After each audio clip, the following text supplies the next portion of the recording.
আল্লাহ মালাকুল মাউত কে বলবেন, মালাকুল মাউত কি অবস্থা? বলবে সব শেষ। মাইয়াপ্পা, কে বাকি? মালাকুল মাউত বলবে জিনেরা বাকি, যাদেরকে দেখা যায় না। আল্লাহ বলবেন জিনদেরকেও শেষ করে ফেলো, রুহু কবজ করো। মালাকুল মাউত আজরাইল জিনদের রুহু কবজ করবে। আল্লাহ এবার জিজ্ঞেস করবে, ইয়া মালাকাল মাউত আখবিরনি মাইয়াপ্পা, এবার বলো আর কে বাকি? মালাকুল মাউত বলবে, আল্লাহ মানুষগুলো সব শেষ, জিনগুলাও শেষ, এবার বাকি ইবলিশ শয়তান। কে বাকি? ইবলিশরেও শেষ করো, ইবলিশও শেষ। আল্লাহ আবার জিজ্ঞেস করবেন, ইয়া মালাকাল মাউতি মাইয়াব্বা, আর কে বেঁচে আছে বলো? মালাকুল মাউত বলবে, আল্লাহ আপনার কথা অনুযায়ী পৃথিবীর সব মানুষের রুহু কবজ করলাম, সব জিনদের রুহু কবজ করলাম, ইবলিসের রুহু কবজ করলাম, এখন আছে শুধু ফেরেশতা।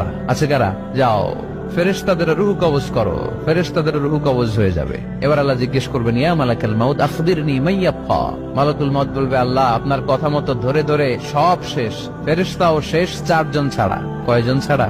জোরে বলেন, কয়জন ছাড়া? ইসরাফিল, জিব্রাইল, মিকাইল, আজরা